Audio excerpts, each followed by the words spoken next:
ಯೇಸು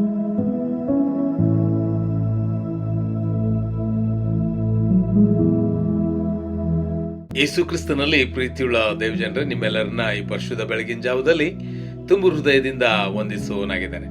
ಕರ್ತನ ಕೃಪೆ ಮೂಲಕವಾಗಿ ಕೊಡಲ್ಪಟ್ಟಿರುವಂತಹ ಈ ದಿವಸವನ್ನ ಆತನ ಮಹಿಮೆಗಾಗಿ ಕಳೆಯುವುದಕ್ಕಾಗಿ ಒಬ್ಬ ಶಿಷ್ಯ ಆತನ ಸಮಾಧಾನದಲ್ಲಿ ಇರುವವನಾಗಿರಬೇಕು. ಒಬ್ಬ ಶಿಷ್ಯ ಆ ಸಮಾಧಾನದಲ್ಲಿ ಇರಬೇಕಾಗಿದ್ರೆ ಏನ್ ಬೇಕು, ಅವನಿಗೆ ಯಾವ ರೀತಿಯಲ್ಲಿ ಜೀವಿಸುವುದಕ್ಕೆ ಅವನು ಮನಸ್ಸು ಮಾಡಬೇಕೆಂಬುದನ್ನು ತಿಳ್ಕೊಳ್ಳುವುದು ಅತಿ ಅಗತ್ಯವಾಗಿರುವಂಥದ್ದು.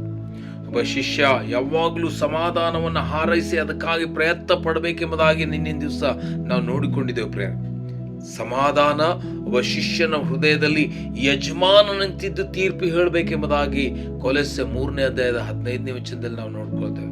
ಅದಕ್ಕಾಗಿ ಆ ಸಮಾಧಾನ ನಮ್ಮ ಜೀವಿತದಲ್ಲಿ ಬಹಳಷ್ಟು ಹೆಚ್ಚೆಚ್ಚಾಗಿ ಇರಬೇಕಾಗಿದ್ರೆ ನಾವು ಏನ್ ಮಾಡಬೇಕೆಂಬುದಾಗಿ ಕೆಲವು ವಿಷಯಗಳ ಮೂಲಕವಾಗಿ ನಾವು ಕಲಿತುಕೊಳ್ಳುವುದಕ್ಕೆ ಮನಸ್ಸು ಮಾಡೋಣ. ಮೊಟ್ಟ ಮೊದಲನೇದಾಗಿ ಒಬ್ಬ ಆತ್ಮಿಕ ವ್ಯಕ್ತಿ ಆತನು ಪರಿಶುದ್ಧಾತ್ಮನಿಗಾಗಿ ತವಕ ಉಳ್ಳ ವ್ಯಕ್ತಿಯಾಗಿರ್ಬೇಕು. ಪವಿತ್ರಾತ್ಮನ ಅನ್ಯೋನ್ಯತೆಯಿಂದ ಪವಿತ್ರಾತ್ಮನೊಂದಿಗೆ ನಡೆಯುವವನಾಗಿರುವಂತ ವ್ಯಕ್ತಿ ಆಗಿರ್ಬೇಕು. ನಾನು ಪವಿತ್ರಾತ್ಮನು ಹೇಳುವಂತ ಮಂದಮಾರುತ ಶಬ್ದವನ್ನು ಕೇಳುತ್ತಾ ಪವಿತ್ರಾತ್ಮನೊಂದಿಗೆ ನಡೆಯುವಂತ ವ್ಯಕ್ತಿ ಆತನು ಯಾವಾಗಲೂ ಸಮಾಧಾನದಲ್ಲಿರ್ತಾನೆ ಎಂಬುದಾಗಿ ರೋಮಾಪುರದವರು ಬರೆದ ಪತ್ರಿಕೆ 8ನೇ ಅಧ್ಯಾಯದ 6ನೇ ವಚನದಲ್ಲಿ ನಾವು ನೋಡ್ಕೋತೇವೆ.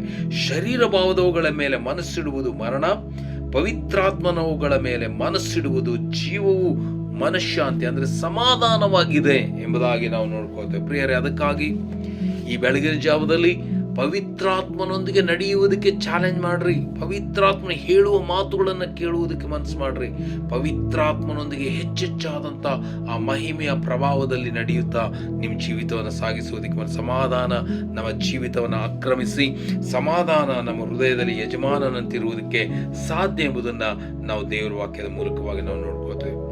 ಎರಡನೇದಾಗಿ ನಮ್ಮ ಜೀವಿತದಲ್ಲಿ ಸಮಾಧಾನ ಅದು ಯಜಮಾನನಂತೆ ನಮ್ಮ ಹೃದಯದಲ್ಲಿ ತೀರ್ಪು ಹೇಳಬೇಕಾಗಿದ್ರೆ ನಾವು ದೇವರ ವಾಕ್ಯದ ಕಡೆಗೆ ಹೆಚ್ಚೆಚ್ಚಾಗಿ ಲಕ್ಷ್ಯ ಕೊಡುವಂತ ಮಕ್ಕಳು ನಾವಾಗಿರ್ಬೇಕು. ಯಾರು ದೇವರ ವಾಕ್ಯಕ್ಕೆ ಹೆಚ್ಚು ಲಕ್ಷ್ಯ ಕೊಡ್ತಾರೋ ದೇವರ ವಾಕ್ಯ ನಮ್ಮ ಜೀವಿತದಲ್ಲಿ ಸಮಾಧಾನವಾಗಿದೆ ಎಂಬುದಾಗಿ ನಾವು ಕೀರ್ತನೆ 119ನೇ ಕೀರ್ತನೆ 165ನೇ ವಚನದಲ್ಲಿ ನಾವು ನೋಡ್ಕೊಳ್ತೇವೆ. ನಿನ್ನ ಧರ್ಮಶಾಸ್ತ್ರವನ್ನ ಪ್ರೀತಿಸುವವರಿಗೆ ಸಂಪೂರ್ಣ ಸಮಾಧಾನವಿರುತ್ತದೆ. ಪ್ರಿಯಾನಂದೇವ್ ಜನರೇ, ನೋಡ್ರಿ, ದೇವರ ವಾಕ್ಯವನ್ನ ನಾವು ಬಹಳಷ್ಟು ಲಕ್ಷ್ಯ ಕೊಟ್ಟು ನೋಡುವವರಾಗಿರ್ಬೇಕು. ಪ್ರೇರೆ, ಲಕ್ಷ್ಯ ಕೊಟ್ಟು ನೋಡುವುದಲ್ಲ, ಅದನ್ನ ನೋಡುತ್ತಲೇ ಇರುವಂತ ಮಕ್ಕಳಾಗಿರ್ಬೇಕು. ದೇವರ ವಾಕ್ಯಕ್ಕೆ ಎಲ್ಲಿಯಾದ್ರೂ ತಪ್ಪಿ ಹೋದೆವೋ ಎಂಬ ಭಯದಿಂದ ತುಂಬಲ್ಪಟ್ಟವರಾಗಿರ್ಬೇಕು ನಾನು ಪ್ರೇರೆ. ಯಾಕಂದ್ರೆ ಈ ದಿವಸ ಕೊನೆಯ ದಿವಸ ದೇವರ ವಾಕ್ಯವನ್ನು ಅಲಕ್ಷಿಸುವಂತ ಜನಾಂಗ ಹುಟ್ಟಿ ಬರ್ತದೆ.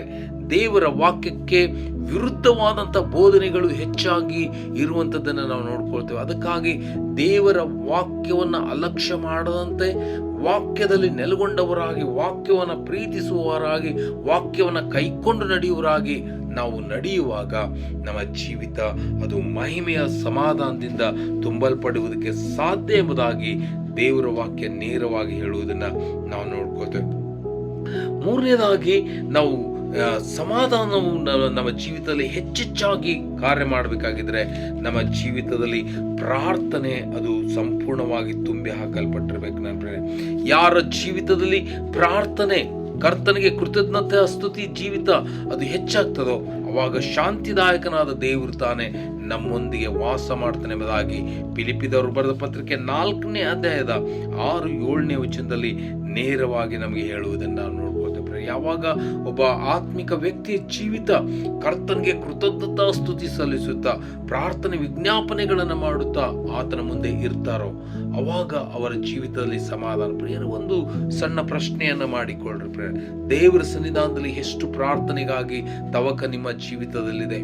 ಆತನ ಜೊತೆಗೆ ಎಷ್ಟು ಮಾತನಾಡುವುದಕ್ಕೆ ನಿಮ್ಮಲ್ಲಿ ಮನಸ್ಸಿದೆ? ದೇವರ ಮಾತುಗಳನ್ನು ಎಷ್ಟು ಕೇಳುವುದಕ್ಕೆ ನಿಮ್ಮ ಕಡೆ ಮನಸ್ಸಿದೆ? ಎಷ್ಟೋ ದೇವ್ರ ಮಕ್ಕಳಲ್ಲಿ ದೇವರ ಜೊತೆಗೆ ಒಂದು ಅನ್ಯೋನ್ಯತೆಯನ್ನು ಕಳೆಯುವುದಕ್ಕೆ ಸಮಯ ಇಲ್ಲ ನನ್ನ ಪ್ರಿಯರೇ. ಅದು ಬಹಳ ಭಯಂಕರವಾಗಿರುವಂಥದ್ದು. ಆ ವ್ಯಕ್ತಿ ಹೇಗೂ ಸಮಾಧಾನವನ್ನು ಹೊಂದಿಕೊಳ್ಳುವುದಕ್ಕೆ ಆಗುವುದೇ ಇಲ್ಲ. ನಿನ್ನ ಜೀವಿತ ಸಮಾಧಾನದಿಂದ ತುಂಬಲ್ಪಡಬೇಕಾಗಿದ್ರೆ ಏಕಾಂತವಾಗಿ ಕರ್ತನ ಜೊತೆಗೆ ಸಮಯವನ್ನು ಕಳೆಯುವುದಕ್ಕೆ ಮನಸ್ಸು ಮಾಡು. ನಿನ್ನ ಪ್ರಾರ್ಥನೆಯ ಸಮಯವನ್ನು ಹೆಚ್ಚಿಸಿಕೋ. ಪ್ರಾರ್ಥನೆಯಲ್ಲಿ ಹೆಚ್ಚಾಗಿ ತೊಡಗುವ ವ್ಯಕ್ತಿ ಆತನು ನಿತ್ಯವಾದ ಸಮಾಧಾನದಲ್ಲಿ ಜೀವಿಸುವುದಕ್ಕೆ ಸಾಧ್ಯವಾಗಿರ್ತದೆ ಎಂಬುದಾಗಿ ದೇವರ ವಾಕ್ಯ ನೇರವಾಗಿ ಹೇಳುವುದನ್ನು ನಾವು ನೋಡ್ಕೋತೇವೆ. ಅದಕ್ಕಾಗಿ ಈ ಸಮಾಧಾನವನ್ನು ಹೆಚ್ಚು ಹೆಚ್ಚು ಪಡುವುದಕ್ಕಾಗಿ ನಾವು ಪ್ರಯತ್ನ ಪಡುವುದು ಅತಿ ಅಗತ್ಯವಾಗಿದೆ ನನ್ನ ಪ್ರಿಯರೇ. ಆ ರೀತಿಯಲ್ಲಿ ಆಗುವಂತೆ ಕರ್ತನು ನಿಮ್ಮನ್ನು ಆಶೀರ್ವದಿಸಲಿ. Thank you.